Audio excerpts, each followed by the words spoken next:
एक रात जब चांदनी की किरणें गहरे जंगलों को छू रही थीं, एक छोटे से गांव में डरावनी घटना हुई।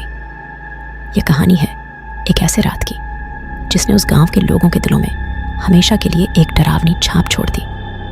गांव के नाम था रामपुर। यहाँ की रातें हमेशा सुहानी होती थी, लेकिन उस रात जैसी कभी नहीं थी। गांव के पुराने मकानों में अब तक का सबसे पुराना और भूतिया मकान एक कोने में खड़ा था। इसे भूतिया हाउस कहा जाता था। लोग कहते थे कि वहां रात को अजीब आवाजें आती थी और भूतों की रौनक दिखती थी। एक रात 3 दोस्त राम, श्याम और मोहन ने डरावनी हाउस में जाने का फैसला किया। वे सभी जितने हो सके हारने का इरादा था। चुनौती लेकर वे घर के सामने पहुंचे। भूतिया हाउस में पहुंचते ही वे एक अजीब आवाज सुनने लगे। लगा कि कोई चीख रहा है, लेकिन ध्यान से सुनने पर वह आवाज कुछ और ही थी। वे सभी एक एक करके अंदर गए। अंदर जाते ही उन्हें अजीब सी ऊंचाई से अंधेरा मिला।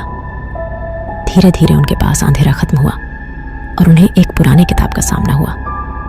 वे सोचने लगे कि कैसे यहाँ किताब आई, लेकिन उन्हें ध्यान में कुछ और ही आया। तभी एक भूतिया साया उनके पीछे आ गया। वे सभी बेहोश हो गए।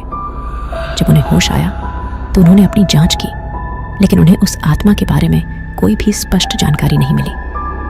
फिर उन्होंने किताब ली और उस स्थान से बाहर निकल गए। यह कहानी सच्चाई या कल्पना, इस पर विश्वास करना आपकी मुहैया है, लेकिन उस रात का डरावना साया उन तीनों दोस्तों के दिलों में हमेशा के लिए बस गया। वह तीनों दोस्त अपनी डरावनी रात की कहानी को गांव के लोगों के साथ साझा करने का निर्णय लिया। उन्होंने सभी को यह बताया कि कैसे वे भूतिया हाउस में जाकर डर के साथ निपटे। गांव के लोग उनकी कहानी को अच्छी तरह से सुनकर हैरान और आश्चर्यचकित हो गए। बाद में वह तीनों दोस्त ने गांव के लोगों के साथ मिलकर उस भूतिया हाउस को जांचने का निर्णय लिया।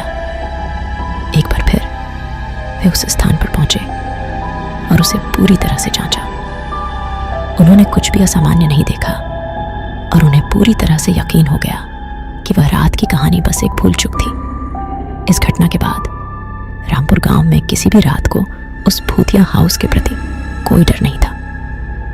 लोगों ने उस रात की कहानी को सिर्फ एक मनोरंजन के रूप में स्वीकार किया और गांव की रातें फिर से सुहानी हो गईं। उस रात की कहानी के बाद रामपुर गांव में एक नया ऊर्जावान माहौल था। लोग अब भूतिया हाउस को डर का प्रतीक नहीं मानते थे, बल्कि वहां के वातावरण को मनोरंजन के रूप में देखने लगे थे। उस रात के अनुभव ने उन तीनों दोस्तों की दोस्ती को और भी मजबूत किया। वे अब और भी अधिक साथ जाते थे और एक दूसरे के साथ खुशियों और गमों को साझा करते थे।